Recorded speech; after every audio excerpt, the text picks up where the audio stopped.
नमस्कार दोस्तों, आज की सबसे बड़ी खबर देश के करोड़ों छात्रों प्रतियोगी परीक्षा की तैयारी कर रहे युवाओं और बेरोजगार अभ्यर्थी से जुड़ी हुई है। केंद्रीय शिक्षा मंत्री धर्मेंद्र प्रधान ने अपने पद से इस्तीफा दे दिया है और इसकी जगह पर प्रहलाद जोशी को शिक्षा मंत्रालय की जिम्मेदारी दी गई है। अब दोस्तों, सबसे बड़ा सवाल यह आता है कि आखिर ऐसे क्या हुआ और इससे छात्रों की समस्या का क्या समाधान होगा?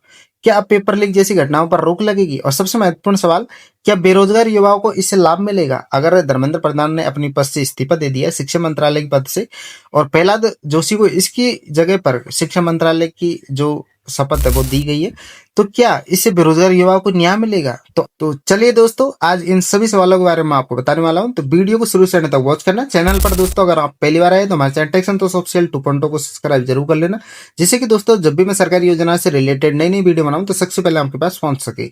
तो आइए दोस्तों, जानते हैं सबसे पहले कि आखिर धर्मेंद्र प्रधान ने इस्तीफा क्यों दिया। पिछले कुछ समय से विभिन्न प्रतियोगी परीक्षा, विशेषकर नीट जैसी परीक्षा व्यवस्था को लेकर लगातार सवाल उठ रहे हैं, क्योंकि आपको पता है कि नीट की परीक्षा एक बार रद्द हो चुकी है। पेपर लीक के मामले में देश भर में हजारों छात्र और युवा परीक्षा प्रणाली में पारदर्शिता और पेपर लीक रोकने और दोषियों पर सख्त कार्रवाई की मांग कर रही है।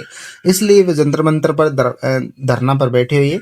इन विरोध प्रदर्शनों का दबाव लगातार बढ़ता जा रहा है। इसके बाद धर्मेंद्र प्रधान ने शिक्षा मंत्री पद से इस्तीफा दे दिया है। अपने इस्तीफे में उन्होंने स्पष्ट कहा है कि छात्रों के भविष्य को ध्यान में रखते हुए यह निर्णय लिए गए। अब शिक्षा मंत्री कौन बनेगा इसकी जगह पर, मैं आपको बता दूं, सरकार ने वरिष्ठ मंत्री जो प्रहलाद जोशी है इसको शिक्षा मंत्रालय की जिम्मेदारी सौंपी है। अब वे लंबे समय से सरकार में कई महत्वपूर्ण मंत्रालय संभाल चुकी है, इसलिए इन्हें शिक्षा मंत्री की जो जिम्मेदारी वो सौंपी गई है। अब दोस्तों, जो नई शिक्षा मंत्री बने हुए प्रहलाद जोशी, उनसे सभी बेरोजगार युवाओं की सिर्फ एक ही मांग है कि देश का हर युवा केवल नौकरी नहीं चाहता है, वह चाहता है कि परीक्षा समय पर हो, पेपर लीक न हो। यानी जो भर्ती है, जितने पद खाली है उनकी समय समय पर भर्ती कराई जाए, रिजल्ट समय पर आए, योग्य उम्मीदवारों को न्याय मिले। अगर यह व्यवस्था मजबूत होगी तो लाखों युवाओं का भविष्य सुरक्षित होगा। क्या केवल शिक्षा मंत्री बदलने से समस्या खत्म हो जाएगी? यह महत्वपूर्ण सवाल है दोस्तों। तो चलिए मैं आपको बताता हूँ, सिर्फ चेहरा बदलने से पूरी व्यवस्था नहीं बदलती है। जरूरत है परीक्षा प्रणाली को सुरक्षित बनाने की। पेपर लीक करने वाले जो गिरोह है उनको पकड़ा जाए, उन पर सख्त कार्रवाई की जाए, तकनीकी का बेहतर उपयोग किया जाए, भर्ती प्रक्रिया को समयबद्ध बनाने की प्रक्रिया चलनी चाहिए। यानी भर्ती समय पर आए और समय पर उनको उनकी परीक्षा करवाए। और नए शिक्षा मंत्री है उनको युवाओं को भरोसा जीतना चाहिए।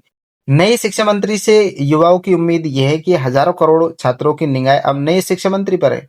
युवा चाहते हैं कि सभी प्रतियोगी परीक्षा निष्पक्ष हो, पेपर लीक पर जियो टॉलरेंस नीति लागू हो और भर्ती कैलेंडर समय पर जारी हो। खाली सरकारी पदों पर तेजी से भर्ती हो और छात्रों की शिकायतों का समाधान समय पर हो। अब युवाओं के लिए संदेश क्या है? अगर आप प्रतियोगी परीक्षा की तैयारी कर रहे हैं, अब दोस्तों, मैं आपको सभी जितने भी युवा है जो प्रतियोगी परीक्षा की तैयारी कर रहे हैं उनको मैं सिर्फ यही संदेश देना चाहता हूं कि आप निराश मत होइए।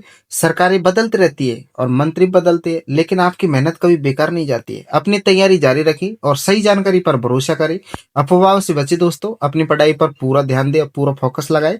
धर्मेंद्र प्रधान का इस्तीफा भारतीय शिक्षा व्यवस्था की एक बड़ी राजनीतिक घटना है। अब सभी की नजर नई शिक्षा मंत्री प्रहलाद जोशी पर रहेगी। अभी छात्रों का भरोसा कैसे जीतेंगे और परीक्षा व्यवस्था में क्या बदलाव लाते हैं? आपकी राय क्या होनी चाहिए दोस्तों? क्या नए शिक्षा मंत्री के आने पर पेपर लीक जैसी घटनाओं पर रोक लगेगी? क्या भर्ती प्रक्रिया तेज होगी? अपनी राय कमेंट बॉक्स में जरूर लिखें दोस्तों। अगर वीडियो पसंद आए तो वीडियो को लाइक करें, चैनल को सब्सक्राइब करें और बेल आइकन दबाना जरूर भूलें। चलिए दोस्तों, मिलते हैं एक नई वीडियो में, जब तक के लिए जय हिंद।